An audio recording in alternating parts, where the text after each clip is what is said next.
Pike's pushed more and Farrell up ahead. He's got out of line. Is now Pike going to have a go at Werrell? Don't push him off. He's in the championship fight. Jack Werrell chasing down Carl Jacklin. Further down, Rob Williams and Chris Barnes. Sensational run outside line now though for the heavy braking zone. Around the outside goes the Audi R8. Look how much Miller's come back into play. Exactly. Miller's still such up. He's not on second and change. All of a sudden, Miller's back in play.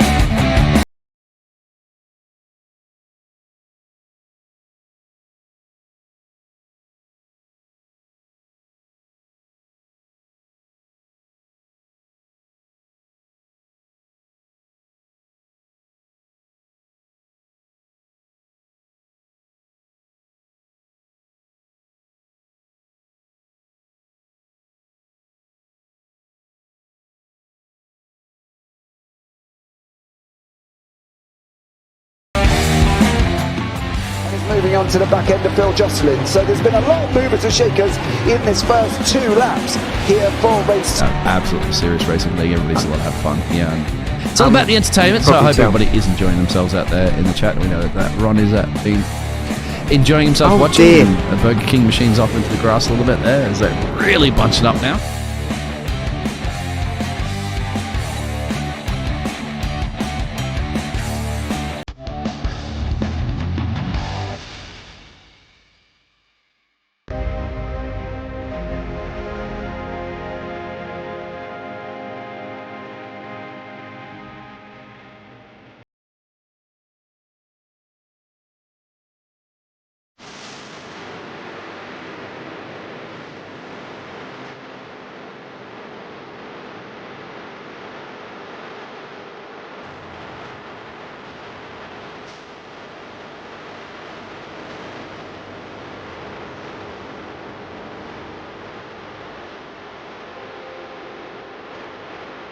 Coming down, does he have it? He's going to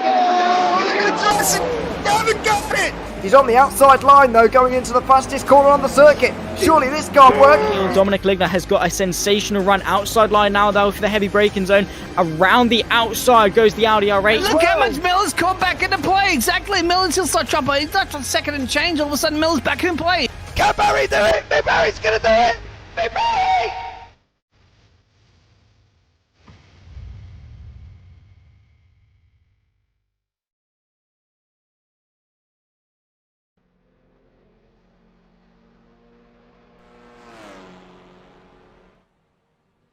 Good evening and welcome to the JPB TCR League Season 1, Round 5. I'm not quite sure why that says 3, to be honest. We are at Brands Hatch here this evening, as well as myself, James Parfitt, and Zach Sweeney, once again back in the booth. I've been with Zach more than I've been with my wife tonight, unfortunately.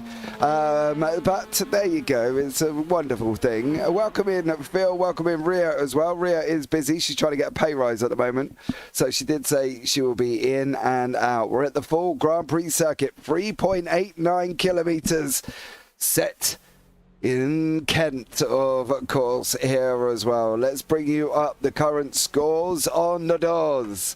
In the Pro Championship, it is Jamie Dory out in front on 190 with Arthur Fertile on 187 and Dan Mould on 185 in third. Gavin Gardner on 180, Callum Regarton on 170 with Michael Lees in sixth on 168, Lee Bowden in seventh on 156 with Stephen Fry on 146 behind him with Alan McCain behind that on 128 in ninth. Then you go into the 10 after Adam Dalmont, Gary Craig, Adam Wright, Mark Hutchinson, John Brown, Jono Johnson, Sam Blees and Gavin Petty. Now in the AM Championship, it is Jay Corley out in front on 215 points with Kev Eilert in second and Steve Woodcock in third on 165. Jess Rukowski in fourth on 155. Michael Seal on 151 with Chris Barnes on 149. Michael Hollingworth on 145 tied with Ryan Taylor. Scott Malcolm on 141. John Cook on 123 tied with Rob Williams. Then you got Dan Dan Lewis, Tony Walker, Russell Fowler, Kyle Jacklett, Josh Boot, Tom Bingham, and Daniel Fritz. Now in the team stand-ins, it is Next Gen Racing Pink out in front on 363 with Next Gen Racing White on 270, SRL Emerald 247 with SRL Sapphire on 229, SRL Ruby on 207, Backfire Simsport 206, Altitude on 92, and Spectre 6 on 87. And then in the AMS, it's JAASR on 144, JPB on 131, Ignium Motorsport on 127. Then you've got Triple P, Performance Link, Sequential Sim Sport, and Atomic Escobar after that. So that rounds out the scores at the moment. Let's welcome Zach into the booth. Good evening, Mr. Sweeney. How are you? I'm doing good. Once again, looking forward to some more TCRs because, well, week in, week out, we continue to get impressed by these guys, and, well, Brands Hatch, I'm sure, will be no exception. Yeah, I don't think it's going to be here as well. I think it's going to be a very exciting evening of racing. We are into qualifying. Welcome in Izzy Pop, who's coming laughing, probably read some of the chat that was taking place between Zach and Phil about Norfolk and the wonderful world of Six Fingers, which was a little bit bizarre, but there we go. We'll let it go. Toes. And toes. Sorry, Zach, I forgot to mention you have toes as well. Mm-hmm. Okay. More than a normal amount. More than a normal amount. Oh. You know what they say, don't you? There's something about toes now, is there? Well, I'm not gonna go into the details, to be honest with you, Zach. I think I'd end up getting myself in trouble. Brands Hatch. You're the boss. Sorry? You're the boss. I am the boss, but I still don't want to get myself in trouble. At the end of the day, this is obviously, my livelihood. I've got to be a little bit sensible. Brands Hatch, full GP layout. We haven't done the Indy circuit, partly because I think it would just be a little bit chaotic. Full Grand Prix circuit here as well. Interesting track. Some people love it. Some people don't love it. Some people hate it. But for me, I like this track. I think this is a good circuit for TCRs. I agree. Yeah, it's it's exactly what TCRs are made for, essentially. MSV club style circuit, the likes of Cadwell, Oulton, Snetterton, I suppose, those sort of circuits is pretty much exactly the category of racing that these tracks are designed for.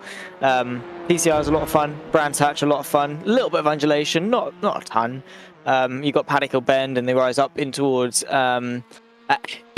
Druids. But in general, yeah, it's just a fun track. Couple of good overtaking opportunities. Maybe if you can get the move into Surtees. Druids, of course, naturally one of the heaviest braking zones on the circuit. But all in all, very tricky, especially sort of in front-wheel drive touring cars like we've got here today. Because a lot of it, you've got Hawthorns, which is, that fast right hand. You've got Westfield, Dingledale, Sheen, that right-hander into some kinks into a very fast blind uphill right-hander as well. Very strenuous on the front tyres, and if you can't get that rear end rotation like you would be able to with a rear wheel drive car, it can be quite difficult. So yeah, these guys are going to be balancing it, trying to turn with the brake essentially. But yeah, it should be a lot of fun. As I say, difficult circuit will punish you if you make a mistake. We see it time and time again every time we come to Brands Hatch. But nonetheless, these guys, the TCR, the JPB TCR Cup, and I'm sure today is going to be, as I say, no exception in terms of the brilliance and the just the sheer standard of racing that we do have. Yeah, I think from this whole season so far, we're in round 5 already, which has just been crazy considering we're round 6 next week. We saw Mark Hutchinson go out and defend like an absolute trooper at Oulton Park last week, take the victory in race 2 in the pros. Dan Mould wrapping it up in race 1 and then coming through the field like an absolute bullet train in race 2, doing a stellar job, finishing in 2nd place there as well, top 15, so don't forget he was in 15th. There's battles with the AMS as well. Michael Seal, Jay Corley, Kev Eilert, they were swapping podium places last week as well. And that's the thing, isn't it? There's competition throughout the classes, and you can see that represented by the scores at the moment. There's literally in the pros between 1st and 4th, there is only 10 points and 20 points back to 5th. And they can easily be made up here on a racetrack like Brands Hatch. Oh, yeah. I mean, we're going to see a ton of fluctuation here today because, we expect carnage, we expect chaos across the across the 2 races. So yeah, expect the order to change. Probably is going to be a little bit of changing. I wouldn't put it past it at all. I mean, with how close Jamie Dory, Gavin Gardner and Mikael Lees have all been over the course of this season, after third as well, getting up there, we could definitely see some huge surprises, especially sort of, again, with how close and competitive the championship has been. Right now we're seeing the first load of times come in. We see gaps. I mean, Fraser Elphick and Michael Seal are within the same thousandth of a second of each other. You can see there 3.42 to 3.43. That's the sort of the level of competition that we're starting to see. Yes, of course, that's between 2 classes, but in general, I mean, just around a difficult circuit like Brands Hatch, the gaps, are only a tenth and a half, couple of tenths of a second, which really does play into the fact that we have got a very competitive field, and consistency does prove to be very, very important. Jamie Dory hasn't, he's not leading the championship because he's won every race. Yeah, he's had a couple, but it's because his average finish is 5th, right? That is really impressive. It's not standout. He's not lighting the time machines ablaze every single race, but he's doing enough. He's being consistent. He's being that. He's got that continuity, and he's not going from win to 10th. He's not going from that extreme level of one or the other. It's a steady median, and that's why we're seeing such good success. And well, hopefully he'll be able to continue that here today. Yeah, well, Michael Sill, the AM, has just put himself on a 1:33.48 and put him in second place overall. So a stunning drive from Sill there. Callum Ricard, a couple of greens on the board, couple of improvements. Dan Mould in the same situation. Jess Rakowski has got full greens. I believe this possibly could be a first lap if I'm not mistaken. But then again, she has had a couple of off tracks. So let's see if this time comes up. This time for Rakowski's does goes in 7th overall. Short grid here tonight. I'm going to say short, but we've got 18 cars, with only 2 off a full Formula 1 field. So at the end of the day, I don't think it's too bad as Michael Lees goes plummeting off the side of the circuit there, by the looks of things as well. Off tracks, Hawthorne, Westfield, down into Dingledale, and as you say, the blind right-hander at the top of the hill just for good health.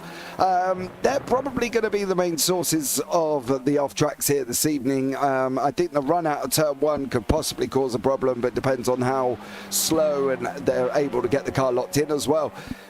A lot of opportunity for drivers to spin here, Zach. There is some passing opportunities as well. But overall, I think they've got to be working and try as best as they possibly can to just maintain that track position. Why there is such a short grid, and we have lost people to holidays. Arthur Ferdo, I believe, is away on holiday. Gary Craig is taking a break as well. John O'Cook, I know he's not going to be there much. Draper's got no wheel. Ryan Taylor, unfortunately, is going to have to miss the next 2 races as well. So there's been a lot happening over this period of time here. And I think these drivers should grasp this opportunity, with both hands and try and get up as far as they can. Yeah. You don't get them every day, especially in a short season like this. Each round there's 12 races, so each race you've got 100 divided by 12, which is going to be something like 8.3%. So each race is 8.3% of the whole season's total, which when you think about it, is quite a big percentage. So if you can sort of maximize your points haul, then you're going to be looking good. And if you miss a round, of course, you have a bad week, you lose out on, say you do the 2 races, you miss out on 16% of the overall points haul that you could have had, which is a huge loss when you think about it like that. You think, it's only a couple races. Nah, it's 16% of your whole season. That's massive. So you have got to be consistent. Again, it comes back to what I was saying, that continuity, that round by round basis. So yeah, if you miss a round or you've got things going on, you yourself, from your perspective, you're losing a lot of points. But also, if you see people having a bad week, that's then your best opportunity to gain, because the differential between you and someone else, the difference between you getting a really good week and them getting a really bad week, there's going to be a huge spectrum in between of points, and you're going to be on the better end of that, and that's going to be huge benefits for you, especially when we're talking about the championship itself being so close. one bad round, and boom, you've got maybe a 10-point swing, which as it stands could really change the tide in terms of the championship. I mean, it put Gavin Gardner 4 points ahead of Jamie Dorey. It put Mikael Lees right into the mix with Jamie Dorey as well. You know, these are maybe small gains to some, but to others, it could be the difference in their championship. Yeah, it could be, and we've got no Jamie Dorey here this week, or Adam Wright either at the moment. So, you know, it's going to be an interesting one, as I say. I think the weather's playing a massive part in it as well. It is just hot. It's horribly hot at the moment. It's supposed to be 32 degrees tomorrow. So make sure you stay hydrated, guys, and keep yourselves covered up if you know, like my wife, are allergic to the sun. So make sure you cover up, because it is going to be very, very hot tomorrow here as well. But very interesting. Last 14 seconds of Quali, and Mark Hutchinson there has just done his 3 laps. So Michael Hollingworth, Michael Lees, and there we go. That is the end of qualifying. Let's bring you up the grid for race 1. Dan Mould is out in first place with Callum Regarton in second. Michael Seal, amazing third. Adam Dalmont in fourth. Gavin Gardner fifth. Michael Hollingworth sixth. Mark Hutchinson in seventh. Kev Eilert eighth. Jess Rakowski in ninth. Fraser Elphick in 10th. Michael Lees in 11th. And Scott Malcolm down in 12th. Then you've got Tom Woodcock, Alan McCain, John Brown, Carl Jacklett, Stephen Fry, and Jay Corley all the way down in 18th place. Not a good qualifying for Jay Corley there, Zach, especially as he's at top of that AM Championship. Yeah, not looking overly great, unfortunately, but plenty of places to be gained over the course of the next 20 minutes. I'm sure he should be fine. It is just going to be a tough road ahead, especially with how tight and twisty Brands Hatch is. He's going to be slow progress, but slow but sure. Well, let's hope that Jay Corley does manage to make his way through the field. Don't forget, 2 20-minute heats with a top 15 reverse for race 2. So everybody down into 15th should swap positions. Cue everyone from hot countries going, oh, that's not hot, you're just wimps. Do you know what? I was talking to somebody the other day about this, and literally, right, I went to Spain this year, and that was 30-odd degrees, and that didn't feel nothing as hot as this is. I've got to be honest. I was in Spain and I was fine. I come here and I come back home and we get 30 degrees and it's absolutely sweating. It's horrible. Right, here we go. Now, race 1 up and running. The lights are going to be off and we are green, green, green. Callum Regarton, all he got was a big bunch of wheel spin out on the right hand side. That's released Dan Mould to get into first place and stay in first as he comes around the first corner. Down through Pilgrim's Rise we go, up into Druids now once more, and it is Dan Mould with there obviously Callum Regarton, Michael Seal, Adam Dalmont, Gavin Gardner and Mark Hutchinson. You can see everybody's filtered through. Nice. Oh, just as I say that, Scott Malcolm's gone round. Malcolm's gone round, and unfortunately for him, he has gone down the order as Scott Malcolm. So, oh, he come across the nose there as well of the 31. I believe that's Fraser Elphick. And unfortunately for Scott Malcolm, he has gone round. Apart from the Malcolm incident, no, there's that. Everybody away. Yeah, fairly clean start, which is good.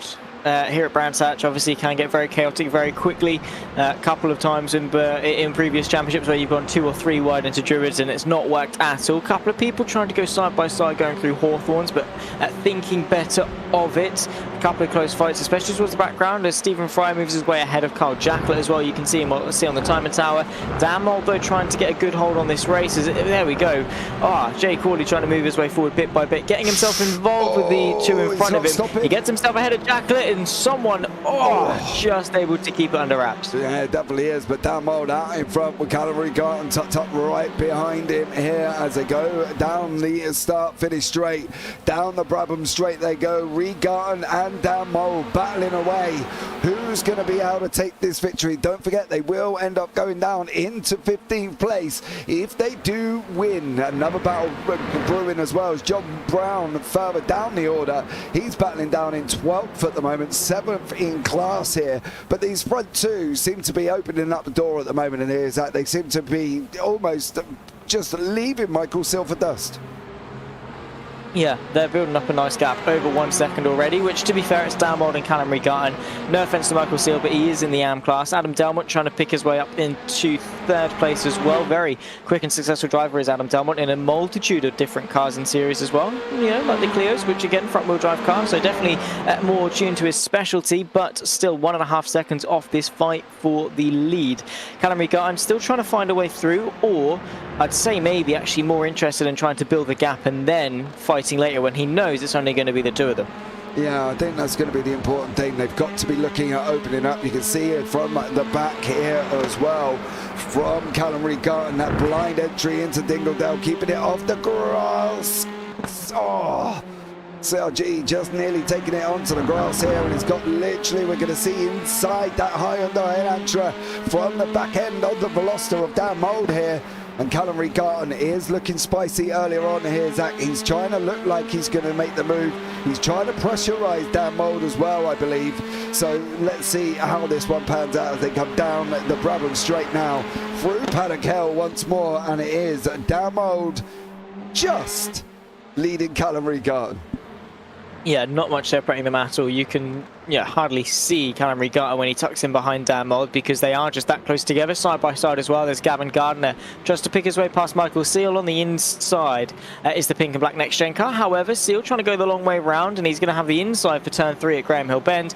Pushes Gavin Gardner nice and wide, but the up and under there you can see from the Audi RS3 could well see him have the inside line by the time they get to Surtees. Continuing their battle a little bit further down as well as Kev Aylett versus Alan McCain. In the end though, it was Gavin Gardner that was able to get himself into 4th. Alan McCain though trying to send the move on the inside of Aylett, does exactly that. But Seal, looking on the timing tower, he's given Gardner a good fight. He's not giving up here, is Seal, the AM driver, with the pro of Gavin Gardner running side by side. Oh, Seal tightens it up. That's Mark Hutchinson, last week's race 2 winner, of course, trying to get himself involved in this situation. Here's the plummet down.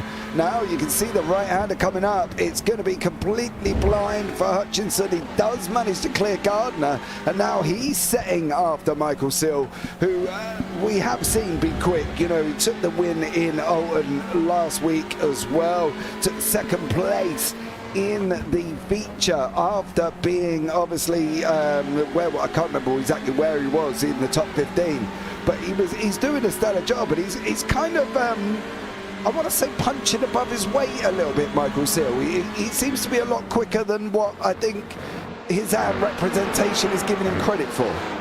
Yeah, obviously he's mixing it up. His qualifying was sensational. I mean, he qualified inside the top 3. Mark Hutchinson and fighting away with Gavin Gardner. On the inside is Gardner. Hutchinson trying to go the long way around a Druids. It does give you the inside if you can keep your foot in, and the track does open up quite nicely to promote you to go to the inside. That's exactly what Hutchinson is going to do, but Gardner keeps his foot in once again on the outside. Be careful of the track limits, because you can use a lot, just don't use too much. Into Surtees, turns into the outside once again for Gavin Gardner, and the next gen car is going to have a really hard time of keeping that foot in, but he's done exactly that. He might have the outside momentum now as they run their way through the back straight towards Hawthorne's Bend. Gavin Gardner with the exit and the straight line speed might just have this one sealed. Yeah, that Audi has got some grunt on it as well, but they are going side by side. Around they go through Hawthorne, down what is coming into Westfield now. Before they start dropping, plummeting down the hill, they're not going to take this side by side. Gardner just slips in behind Hutchinson. You can see though, with them guys fighting, Seals opened up a bit of a gap. He's got 1.3 seconds at the moment. Further down here we've got Jess Rakowski, who's sitting 2nd in the AMS with Tom Woodcock in 3rd. So a great run from Rakowski. We've also got Carl Jackalett here, who's trying to get onto the back of Jay Quali, who has done a great job and up 4 places. He's now got to try and get on to the back of Stephen Fry, and then you've got Stephen Fry, Kev Aylett, John Brown and Tom Woodcock. So, you know, we said about Jay Corley being all the way at the back. he's made good use of it so far. He's moved himself up 4 places and sitting in the top 5 of the standards as well. Yeah, but let's not forget he's got Stephen Fry, Kev Aylett just ahead of him while he's got to train all the way up to Des Rakowski's. That's huge. And that, unfortunately, is Kev Aylett off the road with a very, very damaged car on the front left, you can see. Let's take another look at it. Following on the 148. Is it contact under braking? I think it might well have been. I think there was contact with Stephen Fry there. I'm not going to lie. Oh, it's tough to see, isn't it? I don't try and see if we can see it from the top of the chopper. Yes, there was. Little bit of contact from Aylett there. There's no reason why Aylett his car would have done that unless it was forced to. He wouldn't have left hand down into a right-hander. His rear brakes probably wouldn't have locked at that point. Definitely not to make the car behave like that. The only sort of reasonable explanation is the fact that that he got tapped from behind. There's a bit of a send to the inside of Hutchinson. Michael Lee's trying to pick his way up into this fight for the top 5. They have allowed actually Michael Seal to bridge away from Gavin Gardner, which is obviously to the absolute love of the 99 machine, who, yes, is down 1 place on his qualifying position, but still mixing it up with the pros very, very nicely. I mean, his pace, that last lap, a 33.0, only 0.2 of a second off what the race leader of Dan Mould is doing, which is so good for Seal. And, well, season 2 of the JPB TCR Cup probably is going to see him in the AMS. Well, out of the AMS into the pros, I would imagine, if he's able to keep this form up. Mark Hutchinson, though, he's fighting away with Gavin Gardner in their battle for the top 5. They would love to be fighting for more, but, well, as it stands, they're keeping each other occupied and allowing the rest to get away. Yeah, this fight in here is just allowing Michael Seal to open up that gap slowly. He's going out back out to 1.8 now as well. Alan McCain still fighting it out with Rakowski. Rakowski's gone. You can just see them come through the inside, and now they're on that run down through Pilgrim's Drop. We're going to go. Rakowski's on the left here, McCain on the right. As you're looking at your picture now, they have swapped. McCain comes across, puts his car in front of the nose of Rakowski as they go through Hawthorne, down through Westfield. They're going to go, and I think Rakowski is going to miss out on moving that place forward at the moment. Jay Corley now up 5 due to Kev Aylett taking a left-hand turn at the hands of Stephen Fry. Don't run too wide. Oh, Tom Woodcock. Oh, they both held it there, Zach, but that was risky. It was. They were able to keep pointing the right way, but yeah, a little bit of an unnecessary risk. Bit of a hard fight between the two of them, though, of course. Woodcock and Fry trying to battle it out as Woodcock once again chucks the move to the inside. Stephen Fry on the outside through Clark Curve, which is definitely brave, easy to run the car wide, but they've kept it within the confines of the track. They've got Jay Corley spectating from behind as well.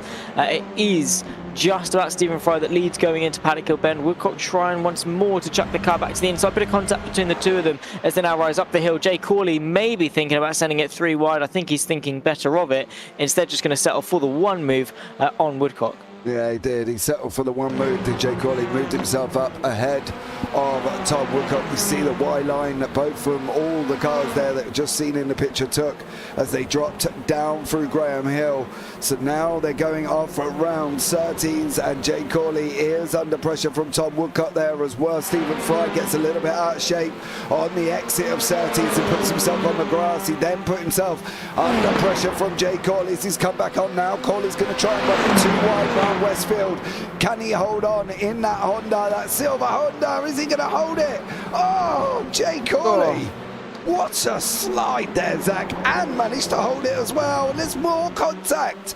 Stephen Fry and also Tom Woodcock rubbing each other up the wrong way with Carl Jacklett as well. Oh, there's more. These guys going at it tooth and nail in this little pack here. Yeah, they are. What a battle this is. Great respect obviously given between all of them and keeping it within the confines of the track. We've also got a fight for the lead. Callum Regan finally starting in advance on Dan Mould, picks his way up into the lead of the race. They've only got a 1.4 second gap back to Adam Delmont, who despite their best efforts have he's not gone anywhere. They've not been able to get rid of him at all, and he has put in some really consistent, good, strong pace. So it's too early for them to battle. Their gap is still too small. And if they battle for the lead now, they're going to have to very quickly start worrying about Adam Delmont. Yeah, they've got to try and get away. 8.5 minutes remaining here. We've got Fraser Elphick still in the pits. He's been in the pits for quite a while, but Callum Regarton has got Dan Mould, and now it's all about whether or not Dan Mould can get back. Can Mould come back through? He's got to be looking at closing the gap now. He's too far back as he goes through the right-hander of Westfield before they drop down into Dingledale, and they've got the right-hander at the top completely blind. They cannot see. They've got to point, shoot and hope for the best, and then that grass on the left-hand side does come fast approaching. Dan Mould looks like he's taking out a little bit better round the left-hander of Sterling's. We go. Mould's looking at closing up now. He can see the 22 of the Elantra of CRG as they come from underneath the bridge. Is Dan Mould going to try and make it into Clark Curb? He's not at the moment. It does run out wide. He can't carry enough speed as he's going over the line, and he's still tucked up behind him. Here's that. There was just nowhere for Dan Mould to go. Yeah, not really much way through. Too narrow, of course, and not really much of an opportunity. Again, when they're so closely matched on pace, there's not really much that Dan Mould can do to get a move done because he's not got an advantage as such.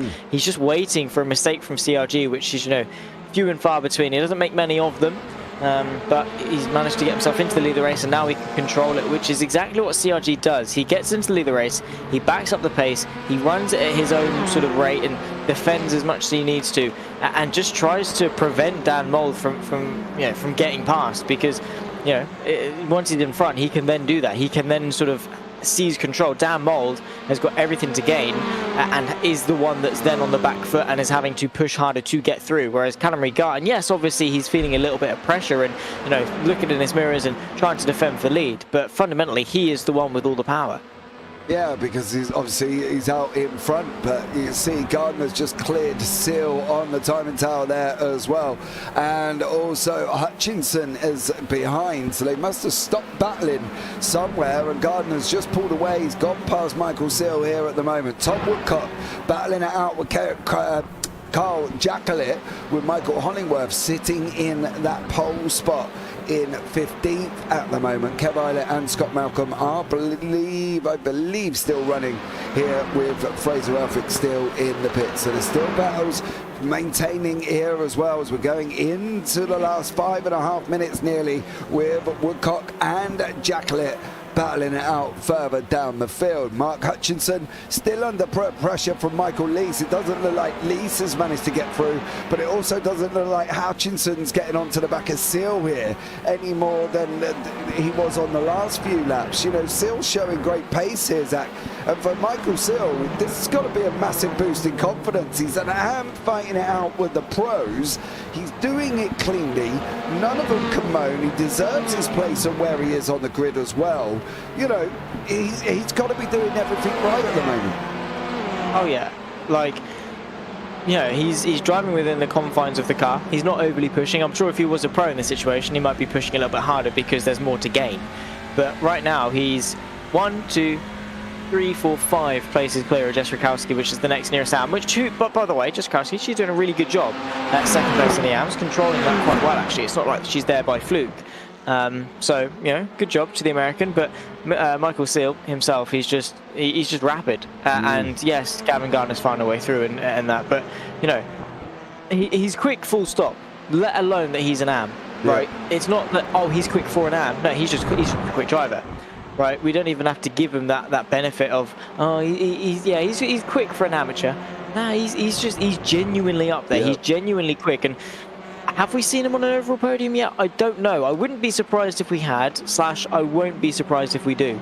Yeah, I fully agree with you for Seal as well. I hate the people who play down the event because he's quick for an AM. No, he is just quick. Michael Lees is also quick with Mark Hutchinson. He's taking a dive on Hutchinson coming into turn 1. Hutchinson's got to give him room here. He does manage to give him room. Seal still going at Gardner as well. Further up, Lees is trying that inside line, trying to bully Mark Hutchinson. Hutchinson's going to have to run down into Graham Hill. He's going to have the left-hander all wrapped up there for Michael Lees in the Audi. He's just got to sit there behind that Elantra of Hutchinson. Altitude Esports, Next Gen Racing White, going at it side by side through Surtees. Hutch has got a... No! We can't make gaps. Michael. The gap has to be there. You know, elbows out there, Zach, and try to make a gap, I guess. Yeah, unfortunately that doesn't usually work when it comes to sim races, because if you try and make a gap, they're going to say, nah, that's not happening, mate. And probably the only gap that will be made, well, it's actually not a gap that's going to be made, it's a gap that's going to be closed, and the gap that's going to be closed is the gap between you and the barrier, because you're going to very, very quickly find your way hurtling towards your good old friend barrier, and he's going to welcome you in with open arms, as they will find that out the hard way, but you live and you learn. If there's a door open, by all means, take a step in, welcome yourself in, you know, use the kettle, whatever. But if the door is closed, take that as an invitation that you probably shouldn't be sticking your nose in, and instead just maybe sit back and wait for an opportunity. I agree, as Moulds just took the fastest lap of the race, 1:32.6 there as well for Dan Mould. Stephen Fry still battling it out amongst the arms. He's down here with Jess Rakowski and Jay Corley. Corley did manage to clear Rakowski, and let's have a look back and see how Jay Corley did it. Oh, Rakowski run wide going up through Pilgrims, and Corley said, thank you very much. I'll go up 8 places and put myself just on the teetering on the edge of the top 10 as well for Jay Corley. So great job by Corley, but Fry not giving up here with Rakowski as we're going into the last 2 minutes. So they should get one more after this, if I'm not wrong, young Zach. This will be the penultimate lap, yes. That's what I said. Because, yeah, exactly. Boom, sorted. Yeah, Cameron Garden will finish this one, and he'll start the final lap, which will be lap 13, because he's 11.77 of the way through this one. He'll start his 13th lap. He'll finish it in a couple minutes' time. Stephen Fry, however, that means he's not got a lot of time to move his way into the top 10 overall and potentially what could be second place in the AMS. Yeah, I would for Stephen Fry. I think I would probably look at staying where I am. Obviously, the pro and the AM there for Stephen Fry, because it will put him near the front of the grid for the feature race. The guys have gone over and started the final lap here. Regarton and Mould battling still out in front. This is going to be Mould's last opportunity over CRG. Let's watch this one to see if Dan Mould can make it through. Not many opportunities really, Zach. Maybe to run down Pilgrims into Hawthorne, possibly for Dan Mould. Yeah, I'd say so. I think that might be his best bet. He's just going to need to hope for a very good exit and or a mistake from Callum Regarton. Each corner that goes past is a lost opportunity for Dan Mould, and it could well be another win for CRG. Through Surtees, it's going to take a late apex and a very, very good launch. Maybe a bit of slipstream in the mix, but it's now whenever the desperation is going to start to kick in. And Dan Mould, he's a very clever driver. He knows what he's doing, but at the end of the day, he's going to want to win. And if he sees even a slither of an opportunity for a move to be made, you can definitely bet your bottom dollar he's going to go for it. Through Hawthorne to the final time, and then in towards Westfield. He's not quite close enough yet, which tells me Callum Regarton's race to lose, provided he keeps it clean. Yeah, I've got a funny feeling CRG is going to take this victory up through Dingledale. They go coming into the left-hander of Sterling's now before they go that run down from Clearways into Clark. The final corner here as well. It looks like CRG, Mould and Delmont are going to be your 1, 2, 3 in the pros, unless CRG does something absolutely ludicrous on the final corner. He doesn't. CRG, Callum Regarton is coming over the line. Dan Mould will be in second place. Stellar job from him. In the AMS, we've got Michael Seal who's going to take the victory there, and then Jay Corley will come over the line in second. So Corley still manages to score some good points in race 1 and keep his title hopes alive here as currently at the moment. So great job by Corley. And then we've got Rakowski, who did lose that position to Fry, but still manages to hang on to third in the podium spot. It's going to be Michael Hollingworth on pole position for race 2. Don't go anywhere. Mark Draper, low. What have I missed there, Mark? Did I miss something? As Michael Hollingworth comes over the line, and then Kev Aylett as well. It's a great job there for a recovery drive, really, with Aylett as he got caught up with Fry at Druids on lap 5. I say he got caught up, he got hit from behind, unfortunately, and it was a one-way ticket to the left-hand side. Callum Regarton is your winner. Dalmold in second, Adam Dalmont in third, Gavin Gardner in fourth, Mark Hutchinson fifth, Michael Leese in sixth. Then you got Michael Seal in seventh, Alan McCain eighth, John Brown in ninth with Jay Corley in 10th. So second place for Quali in the championship. Michael Seal wrapping up the AM win in race 1. Stephen Fry in 11th. Then you've got the AMs of Jess Rakowski, Carl Jacklett, Tom Woodcock, Michael Hollingworth is going to be on pole, Kev Eilert and Scott Malcolm. They're rounding out the final positions here as well. Race 1. CRG kind of dominated that one, Zach, to be at the moment, didn't he, as well? So, you know, for him, he's got to try and move through the field 15 places. Easier said than done, but it's Callum Regarton at the end of the day. He knows what he's doing. I wouldn't say he dominated race 1. Dan Mould had obviously the lead for quite some time, but once he did get in front, he did control it, absolutely, which is exactly what CRG is going to do. Yeah, every time he's in that situation. But now, obviously, is the, as we say, the reverse grid race. So, you know, you're fighting your way forwards. You can't just qualify well and control the race like we do often see from Dalmold or CRG. They really do have to put some work in, fight their way forwards. Yeah, as we say, easier said than done, but it's Brands Hatch, it's Callum Regarton, it's Dalmold. They're going to be both fighting each other and battling with the other 13 drivers that surround them. So, yeah, bring it on. Yeah, this is going to be an interesting one here as well, because we've seen Mould change this year. He's come through and he's a lot more mature. He's a lot less angry when he makes a mistake. He did it at Oulton Park last week, and that, of course, is one of the very toughest circuits to put two cars side by side, because at the end of the day, you know, Oulton Park compared to Brands, Oulton is very tight. You've only got to position your car in the middle of the track, and unfortunately for everybody else who's trying to get past, they just cannot get past you as well. So for Dan Mould, he's more mature this season. He's as I say, less angry. If he makes a mistake, he'll carry on rather than just rage quit. He'll get his head back into it. So as a driver, I think Mould's grown quite a lot. But then we've got CRG in the mix. You know, CRG, of course, we know is exceptionally quick. And at the end of the day, he's putting pressure on him all the way for Dan Mould. So although Mould's changed mentally, it's whether or not he's changed within that handling of that pressure. You know, he didn't really make a mistake in that one. Obviously, he lost the lead and then he just chased and chased and chased. But I'm fearful of race 2 coming through 14 cars, and there's going to be AMs mixing it in there as well. So slower cars here, Zach. Could this jeopardize people as well? Because if them two are going to come through the field like absolute banshees, it's going to leave everybody else in quite a precarious position. Oh yeah, they're going to be fighting their way through tooth and nail. And if I was anyone in front of CRG or Dan Mould, I'd be like, nah, mate, that's not for me. Obviously, they're perfectly within their right to defend their positions, because no matter who you are, you know, you're a car behind, and you need to get through fair and square. These guys want to maximise their points, especially seeing as there's, I'm not going to call them slower, maybe just, you know, starting further up in race 2, because, you know, sometimes they're slower, sometimes they just have a bad race, whoever you are.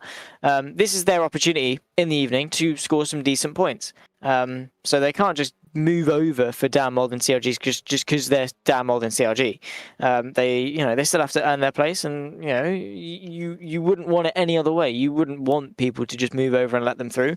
But yeah, it's going to be carnage. It's going to be chaos. It's going to be a very, very hard-fought bloodbath, I'm sure, over the course of the next 20 minutes of racing that we've got. But anything can happen. Again, it's motor racing. We could see CRG and Dan Mould take each other out into turn number 1. We could see them dominate and win the race. 1 and 2 again. Who knows what's to come over the course of race 2. Yeah, well, stay tuned, guys, for this one. Get your drinks, get your popcorn, sit back and enjoy another 20 minutes of racing. Thank you so much to everybody that's joined me. Darryl Taylor, I missed you coming in there. Welcome in. Thank you so much again. John O'Cook, who is wrapping himself up in bubble wrap and is literally sitting behind his TV. Hoping not to get hit, I believe, was his comment after his rough ride at Oulton there as well. But, you know, at the end of the day, fair play, Jono, if you're sitting back in comfort. you know, chilling out, that's fine. But yeah, it was quite an interesting comment from Jono earlier on. He is not taking part in the final 2 races. He'd had a rough start to the season over the first 4 rounds. I think he said he only completed 2 races. So he's decided that tonight he's just going to sit and chill, which is obviously great because it is hot. Don't get me wrong, it is very, very hot. But let's bring you up the grid for race 2. And Michael Hollingworth's going to be on pole with Tom Woodcock, Carl Jacklett, Jess Rakowski in front. Then Stephen Fry, Jake Corley, John Brown, Alan McCain, Michael Seal, Michael Lees, Mark Hutchinson and Fraser Elphick there rounding out the top. I'm not quite sure what that was doing there. Michael Lees, Mark Hutchinson, Gavin Gardner, Adam Dalmond, Callum Regarden, Kev Eilert, Scott Malcolm and Fraser Elphick at the back. I'm not entirely sure what the grid was up to there, but it was a little bit of a mix-up. But Michael Hollingworth is on the front row here, ready to get going once more for race 2. We are up and running. We are going to be going. The lights are on. 17, 18 cars racing down, and the front guys are away. Tom Woodcock there as well. Carl Jacklett's got an absolute barnstorming start. Michael Hollingworth unfortunately went backwards. Carl Jacklett made the jump going down in through Paddock Hill. Now he's going to try the inside line over Tom Woodcock here and literally thought about it all the way. John Brown's battling it out side by side with Stephen Fry. Jake Corley tucked up right behind him, dropping down into into Graham Hill, the left-hander, the 2 wide, 2 deep further back. Dan Mould with CRG trying to make moves. None of them are moved at the moment. Dan Mould's up 1 place at the moment. Callum Regarden now up 1 as he clears Adam Dalmont, but he's now got Dan Mould in front of him. Yeah, Dan Mould able to get a really good jump and stay ahead of Callum Regarden, of course. He did start ahead, but he's been able to stay ahead, which is equally as important. Callum Regarden looking at Dan Mould and Mark Hutchinson battle out over 12th place. Dan Mould is able to get himself ahead, but it's the outside line going through Hawthorne's Bend, which is a very, very difficult situation to be in. Of course, he's doing his absolute utmost in order to move his way forward, but Hutchinson is able to back out, which is probably the better idea, I think, in that scenario. Bit of dust being kicked up in the foreground. You can see as they run their way towards Sheen Curve, it's just the absolute carnage in the opening moments. Yeah, Hollingworth there as well. I think that's Callum Regarden. Callum Regarden is off. Oh, CRG. What did you do, and was it all on your own? He's trying to go up the inside of Mark Hutchinson. Took a risk. Didn't come off for him there, Zach. It did not, but Dan Mould on the very other side of the spectrum finds his way once again inside the top 10, moving his way up the inside, just taking them as they come. That's wide from John Brown. He goes off the circuit, loses even more places. It's another one for Dan Mould to gain as he sends the move to the inside. They're 2 wide, 3 deep, I think, as we run our way in towards Druids Bend. Dan Mould into 9th place and very quickly eyeing up the next. Who is next on his list? It's going to be, of course, Michael Seal, who is not leading the AMS. He's trying to pick his way forward as well, because that's the thing. Michael Seal, in sort of, you know, the nicest way possible, he's punished by his own success. Rakowski goes around and drops to the back of the field. Elphick just going to come round and take their position away there. CRG still running, but all the way down. Lovely battle from Alan McCain, Jake Corley, Gavin Gardner trying to etch his way through as well with Mark Hutchinson. Dan Mould is in that mix. He's trying to break his way through. He is up 5 places here. He's got the very quick Michael Seal in front of him, trying to go 2 wide, 2 deep down through Dingledale now. They just saw how that one worked. And that was a rapidly declining Michael Seal, and you can see the state of his car there, Zach. Could say he's in a bit of a bad way. Yeah, that's not going to be getting the seal of approval by any dealership anytime soon. So, yeah, that's a shame. We're going to see how it happened, of course. Moving over ever so slightly to the left, I wouldn't necessarily say that's either driver's fault per se, just sort of the way the track goes. Let's take another look, you know, super slow-mo. You can see Seal moving over to the left because obviously that is the way the track goes, essentially. Dan Mould, his car relative to the edge of the track doesn't really change. It's more Seal moving over to the left than anything. So could have been avoided, but it's difficult to, especially going into Sheen Curve. You know, those accidents can happen, they will happen, they have happened. Stephen Fry, however, has got absolutely no part in that whatsoever. Look at the gap he's been able to build ahead of the rest of the field. Yeah, he's taken the lead, and this is the reason why he's taken the lead. Carl Jacqueline having a moment with Woodcock, and that, oh, is huge. Oh! That was massive for both of them there, and unfortunately for them, it looked quite scary there, Zach, I think, as well. Good job we're only on pretend race cars here, as you keep calling them, because for Tom Woodcock and also Carl Jacqueline, that looked absolutely horrendous. You can see Woodcock goes a little bit wide, Jacqueline goes up the inside, Woodcock hits the curb, no control, straight into the barrier, and unfortunately for them guys, that is the carnage, and I believe that is one of the next-gen cars, I think, got caught up. I think that might have been Michael Lees. It is Michael Lees who got caught up in that incident as well, and that's left Stephen Fry out front, Gavin Gardner and Jay Corley taking the lead in the AMs. Mark Hutchinson having a side-by-side with Adam Dalmont. Michael Hollingworth is still going second with Kev Eilert in third, but that's mixed the field up quite a lot just because of them three cars having an incident. Yeah. It doesn't take much at all. Mark Hutchinson with a nice up and under going into Druids. He's on the inside line, of course. You can see Hollingworth and Aylett battling it out. Also, Hutchinson a little bit wide. Delmont picks his way back through and into fifth.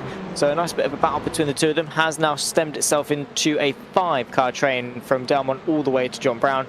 But yeah, you know, small mistake, big consequences. That's exactly what we just saw there. Not, you know, anything overly ridiculous, not anything, you know, overly silly or overly ambitious, just a small mistake, and unfortunately the knock-on effect from that, the domino, and you know, car going into car, or you know, the lack of reaction times and not physically being able to get out of the way has spelt the end of a couple of drivers' races, which is a shame. But again, these things happen. It's the risk you undertake every time you go motor racing.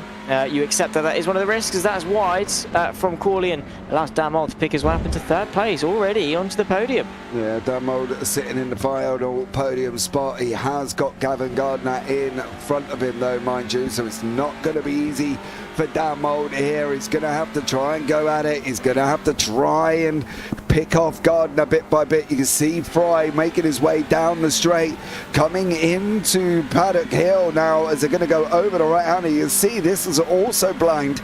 You can see the apex very, very late. You see it about now. You can just get the car over the bump, get it hooked up, and away you go for Damold there once more. Kev Eilert and Michael Hollingworth are swapping positions. They're side by side as well as they're coming up into Druids, and now John Brown sat in there watching. Oh,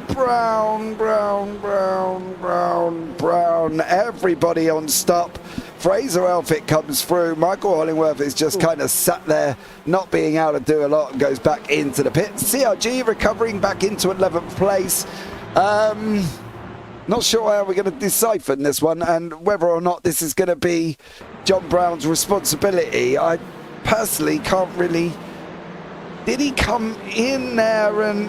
Oh, did Hollingworth just turn in though, Zach? That's the problem. Well, Hollingworth was already committed on his line.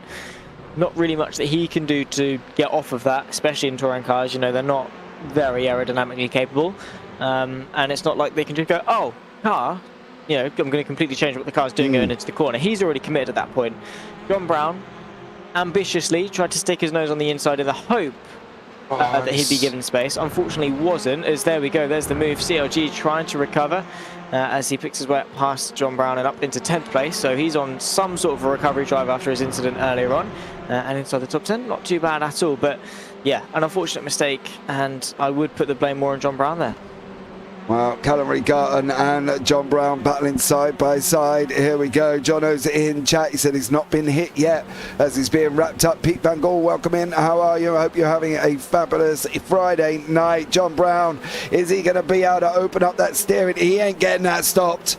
Way too late for JB, and unfortunately, he was not stopping that, Zach. That was the problem. He was so eager to maintain that position over CRG. He weren't getting that car stopped for anything. Absolutely not. No, the brakes are good on these touring cars. They're not that good. Yeah. They're not miracle workers. And yeah, that's why, because we saw that firsthand. You can't just brake whenever you feel like it just to get a move done. And unfortunately for him, he's felt the consequences for that. Adam Delmont versus Jay Corley. Of course, Jay Corley not going to be gaining anything if he doesn't let Delmont through. And also not going to be getting anything if he does let Delmont through, albeit maybe a less risk, because Kev Aylett, he's a couple seconds behind, but he's not a million miles away. And the more that Quali fights with Delmont, the more that Aylett is potentially going to be a threat, especially seeing as we've already, we're not even halfway through the race yet. Yes, we're close, we're into the 10th minute, but we're not even halfway through the race. We've already had so many race-changing things happen, and yet still so more to come. Dan Mould on the outside of Gavin Gardner going into Clark Curve. He's going to give it a good look, but nothing too serious, as probably the better option. But three-way fight for the lead going into the second half of this race. Stephen Fry did get caught up. He's been pulled his gap at about 1.3, I think it was at one point, and he did get over. Gardner was late. He ran wide. He tried to come over. Did manage to get the block on Dan Mould. Gardner making a good old defense here. All the while, Stephen Fry sitting in his car going, thank you very much. I can start opening up a gap again. As long as Gardner and Mould's fighting, as long as they're fighting, Fry's got a chance, right? He's got an opportunity to try and pull away. So let's see if Stephen Fry can. I think Gardner's he's gonna hang on to this position. He's gonna defend it like his life depended on it here, Zach. I'm not gonna lie. That next gen pink car looks full defense mode in that Audi. The Audi has got some grunt. We know that.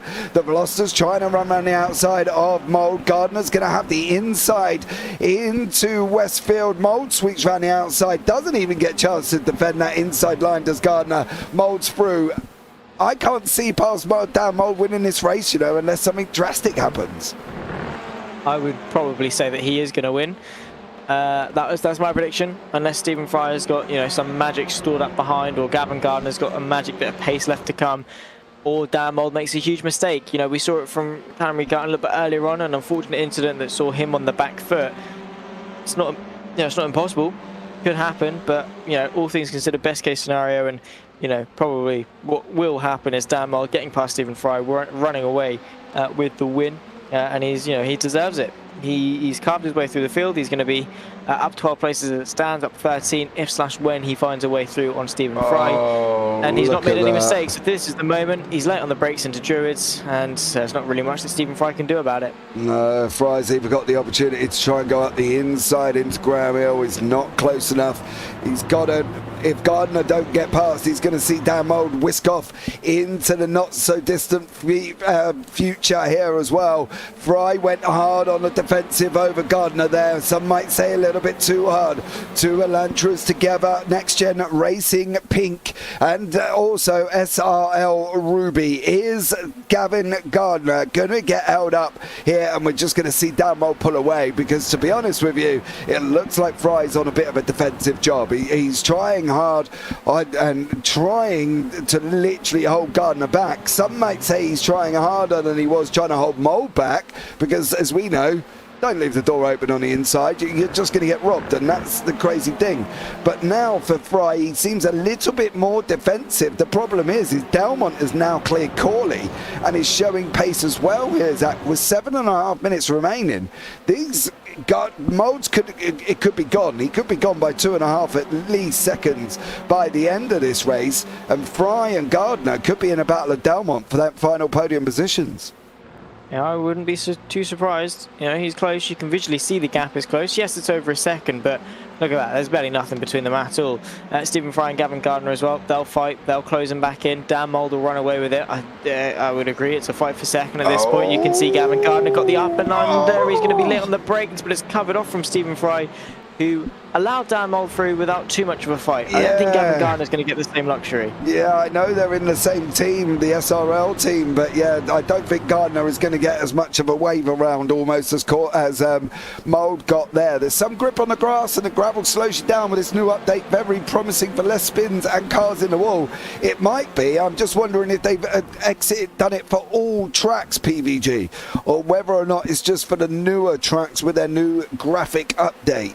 that apparently they came out with and got done. So let's see if it is all cars on all tracks or if it's just literally the new ones that have been released. Here's Fraser Elphick battling away with Alan McCain, and then John Brown going with Scott Malcolm once more here as well. It looks like Rakowski's had a bit of a horrible race, has been off track, saw running around the inside of Surtees on the grass, have got that a little bit wrong, but for Scott Malcolm, he has got a looming John Brown. We saw JB ran wide into turn one through Paddock Hill, and he just was not getting on the brakes and getting that car stopped. He was trying to defend like an absolute trooper over CRG and unfortunately made a huge mistake. Stephen Fry still with Gardner behind him here, and Gardner's, I don't think Fry's giving this up easily.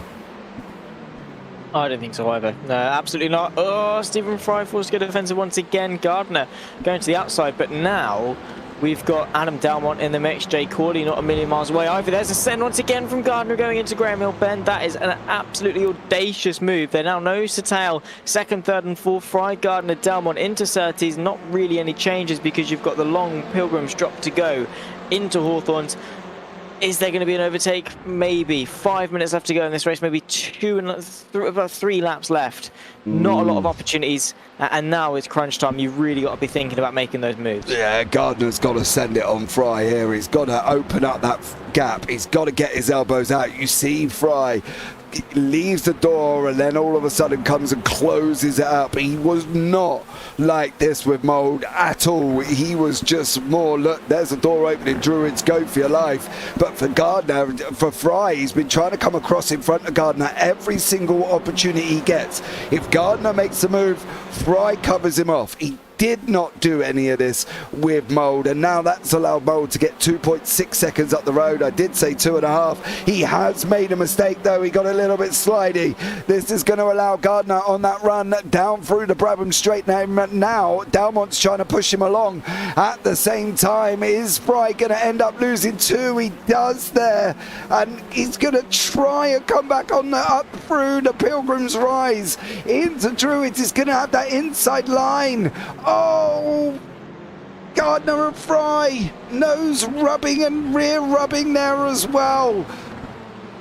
Oh, Stephen Fry sticks the nose right up the back end of Gavin Gardner. Gavin Gardner almost just puts him back away again.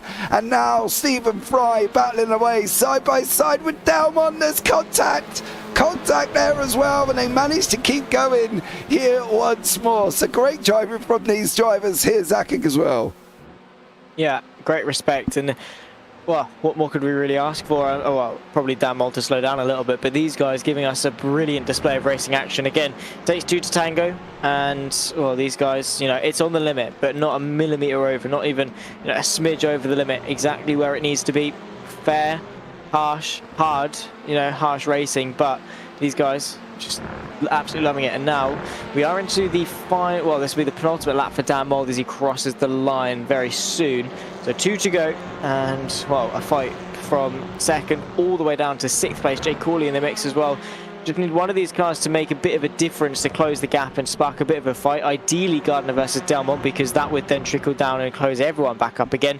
But Alan McCain fighting away with Fraser Elphick. This is for 9th place, and well, just another battle in this very extensive grid of competition. Yeah, even with 18 cars, we've lost Hollingworth, we lost Jacklet early on as well. Jacklet, of course, got caught up in an incident there. John Brown still trying to get past the Scotsman of Scott Malcolm. Malcolm sitting in third, the final podium position of the AMS. Then you've got Rakowski, Seal and Woodcock behind that. Gavin Gardner here once more as well. CRG sitting in 8th place. He's closing up to Kev Eilert. He's trying to get hold of him. Will he have enough time, as Dan Mould's going to be coming around starting that final lap of the race. Gardner and Dalmont now side by side here as well, Zach. And literally they've got about 1.5 laps remaining to get this overtake done. Yeah, not long. Each corner is an opportunity wasted and an opportunity that you really do ideally have to use. Gavin Gardner, a very, very strong defensive driver, and of course will be making some good inroads in the championship relative to Jamie Dory. Only 8 points behind coming into today and a good few points more than 8 scored. So looking very pretty in terms of the championship battle, and well, going into the final round in a week's time, we'll be looking pretty good for the first ever JPB TCR Championship. And well, he might well be able to find himself on the top step, but we'll find out, of course, onto the final lap of the race here. Dan Mould, 4 seconds clear of the field after starting in 14th. He's been absolutely flying. No, he definitely has. He's done an absolute stellar job. Takes the final, the white flag from Barney, Adam Dalmont, Gavin Gardner, Stephen Fry, Mark Hutchinson now's trying to clear Fry. Corley settled in that first place in the AMS.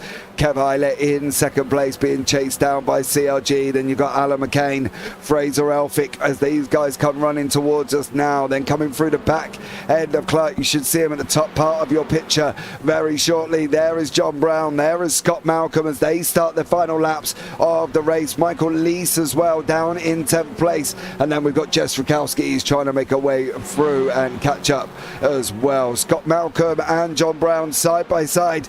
John Brown on the inside into Druids. He does manage to get through. Not really Malcolm's fight, but one fight that is going to rage on for the next half a lap, if not more, is Adam Dalbon and Gavin Gardner as they're coming into Hawthorne now. An absolutely stellar job from everyone.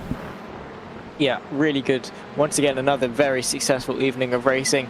And, well, there's been a couple of foot's been put wrong, but for the most part, it's been clean, respectful, and mistake-free. But a tricky circle at Brands Hatch, as I say, some things are going to fall through the cracks, and it's the ones that are able to capitalise on that, not find themselves slipping through, that are going to be the ones making some big points gains. One of whom is going to be Dan Mould, the other is going to be Gavin Gardner, and just awesome racing throughout. He's got one more corner left to go. Dan Mould coming round the final corner. He is going to take this victory here at Brands Hatch. Who's going to hang on? It is going to be Gardner, then it's going to be Delmont.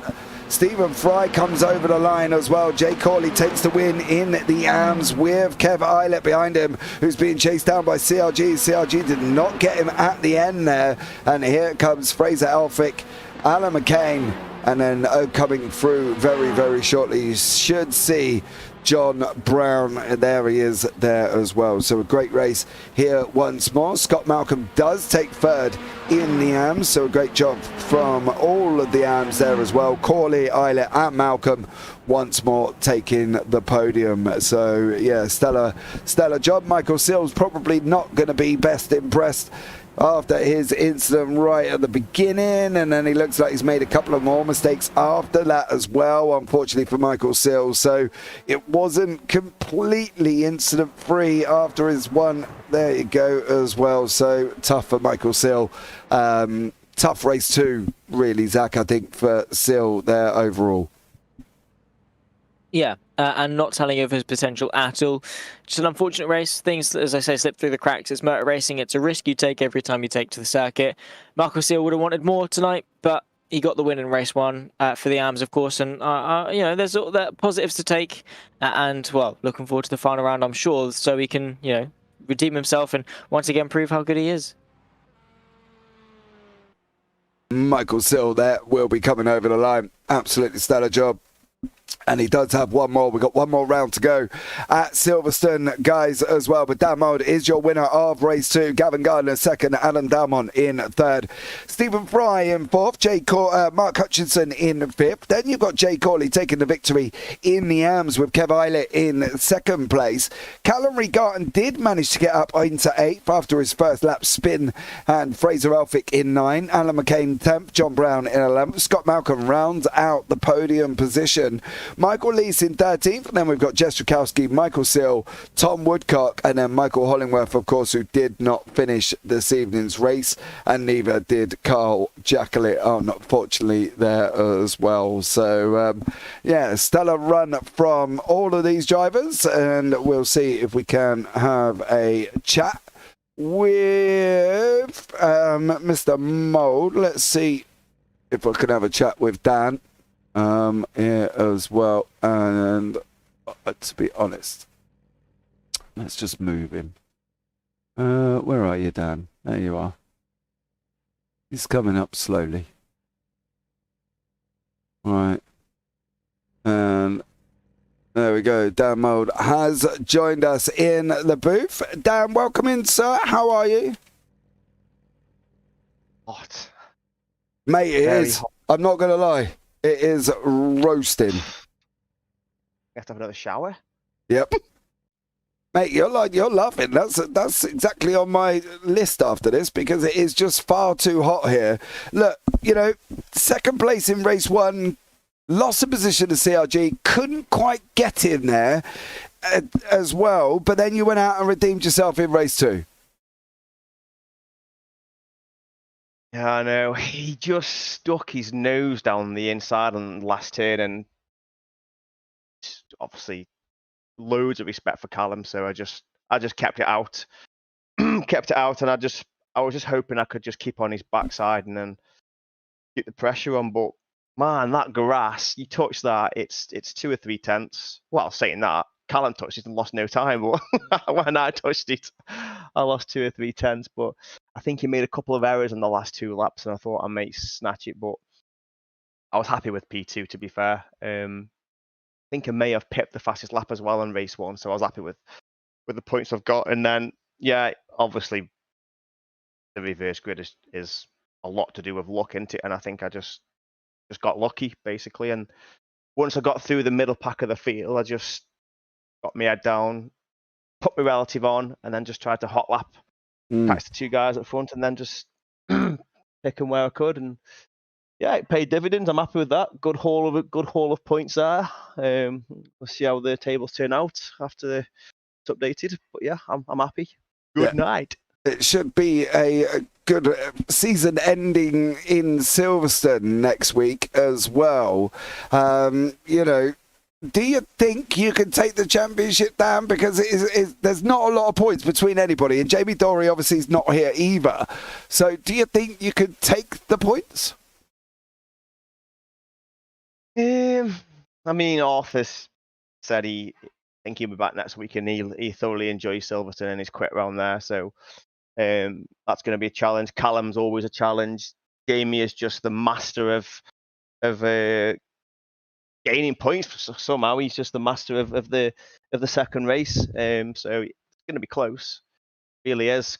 Do I think? Yeah, I think I can. Going to put a few laps in. I do love that track at Silverstone, so I'm pretty confident that I'll be competitive around there. So we'll see. Yeah, it is what it is. I'm hoping the table is pretty tight, and it does come down to the top 3 of the races. So just to keep everybody on the edge of the seats, in the suspense. So but yeah, we'll see. I'm going to go for it.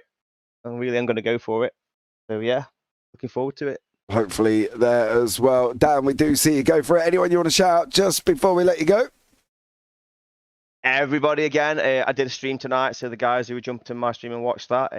Yourself, Zach, always a pleasure to watch. I must admit I do watch him more than once. Yeah, and everybody who supports JPB and everybody in SRL, thank you. Awesome stuff. Well, thank you so much, Dan, for joining us there, bud, and I'll probably catch up with you soon. See you, mate. See you, Bye-bye. mate. All right, let's have a chat with Jay Quali. He's got 2 podiums here this evening, sitting at the top of the championship as well, Mr. Quali. How are you, sir? I am a little bit warm, but I don't think I'm the only one tonight. Mate, I'm not even driving, and I'm sitting here. Yeah, it's just horrid. I think everybody's in the same boat, though, aren't they? I think everybody's PC is probably screaming out here this evening, like, I'm overheating, and I think that's the thing. But for you, not a bad night of racing. A very lucky night of racing, I feel. I came out of one of the worst qualifying sessions. In fact, no, it was the worst qualifying session I'd had this season. I got very fortunate with a few freebies in race 1, and once again at the start of race 2, a couple more after that. So as long as I just kept the laps consistent, then the positions just came. So I'm very fortunate tonight. Yeah. Very lucky man. Well, look, I tell you what, why do you drivers do that? You take away the fact that you had to do multiple things at the same time. Yes, Jay, you lucked into places, but you still had to keep it on the black stuff. You still had to manage the faster pros coming through. You still had to try and hydrate because you've got sweat coming off your eyebrows, is dropping into your eyes at the same time.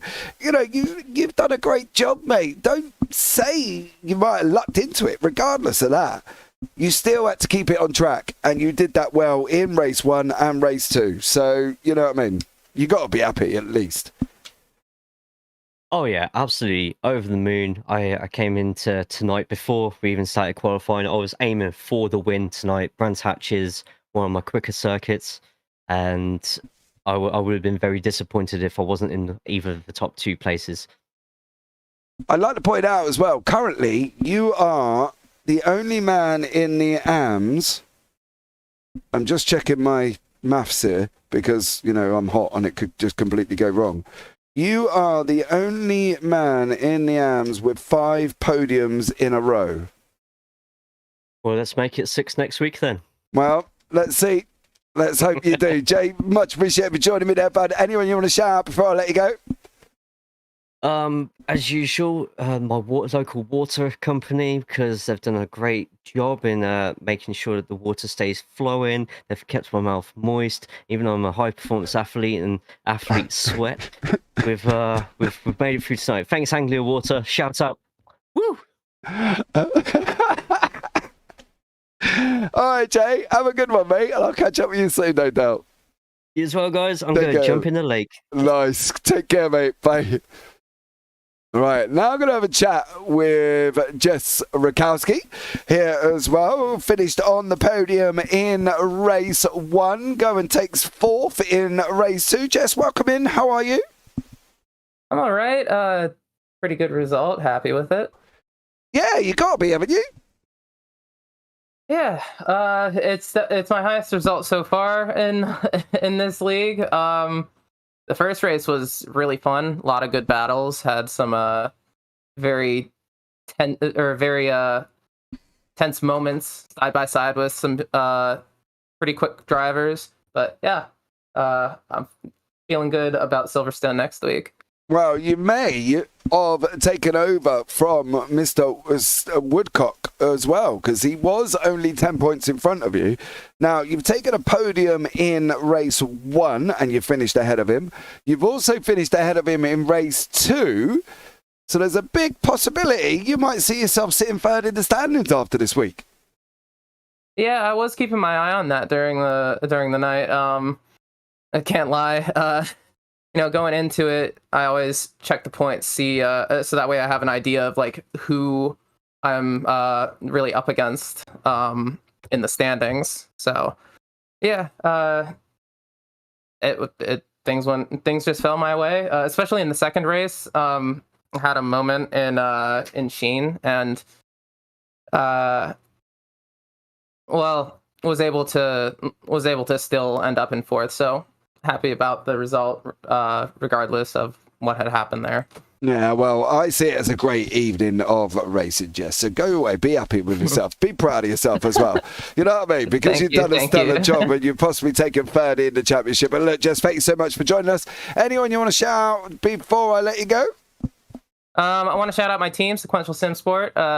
They've been awesome and really supportive. I'm not really that experienced with sim racing, only been doing it for like a year, and they took me in and helped me out, got me set up with some leagues. So it's been a great experience with those guys. I'd also like to thank my mom, and she's been really supportive of my racing, as well as my grandma. But yeah, that is... we don't have a team title sponsor at the moment, so I can't really thank a sponsor. So that's all right, no worries, Jess. Well, thanks so much for joining us, and look forward to seeing how you get on next week at Silverstone. Can't wait. Take care. Right, and the final interview of the evening is one Mr. Scott Malcolm. I think he will even admit his evening's not quite gone to plan, as him and Fraser Elphick had an incident in race 1, and then he got caught up in the Michael Hollingworth John Brown. But you did have a nice battle with John towards the end of the race there. Scott, welcome in. How are you, sir? I'm alright, considering that. But yeah, it was good. It was good. Yeah, it was a good night. You had a nice little battle with John in race 2, you know, going forward. Silverstone next week, what do you think's going to happen for yourself? Yeah, make it 3 in a row. Because that's twice I've been crashed out in the first race. It's got to take each race as it comes, don't you? Yeah, I think that's it. Basically, you have, haven't you? You've got to take each race as it comes. You know, there's incidents. You try and keep your nose out of some, and you end up getting caught up in others. But at the end of the day, you've had a great season so far. It's been a bit up and down and rocky. Going into the last one from Silverstone, do you like the Silverstone tri-circuit? Obviously, it should have been initially the final week this week, but due to issues with the session, it didn't quite go to plan. Scott, what's your ambitions at Silverstone? Just to finish the races. That's all I'm concerned about. If I get podiums in the arms, then I'll be happy with that. But as long as I finish the races, I'm more than happy. Awesome stuff. Well, Scott, thank you so much for joining us here, bud. Anyone you want to shout out before I let you go? No, it's just good enough to be the usual crowd. You and Zach for putting on these podcasts. The league organisers, I think it's John and Dan and whoever else that does it, and all the rest of the drivers. Awesome stuff. Well, Scott, thank you so much for joining us, bud. Well, let's see how you get on, and hopefully you'll finish the race next week. I hope. Take care, mate. Bye. Cheers. Well, there you go, Zach. That's brought the broadcast to an end. Any final words from you as we're heading into Silverstone next week? Yeah, let's just bring it on. Let's go. Final round already, which is ridiculous. Crazy how quick these things go. In theory, we should have already had our final round if, all things went well at Silverstone for the media day, but we return, of course, round 6 of season 1, and well, all comes down to that. It definitely does. Well, thank you so much for everybody who has joined us here this evening as well. John O'Cook, Pete Van Gaal, Mark Draper, Stuart Rice, Darryl Taylor, Izzy Pop there, Phil across the pond as always, and I'm sure Ria's been lurking in the background while she's been crunching numbers here as well. But for now, guys, for myself up here in the booth, I've been James Parfitt alongside Zach Sweeney. Take care, have a great week, and you never know, we might see you on the track sometime. Good night.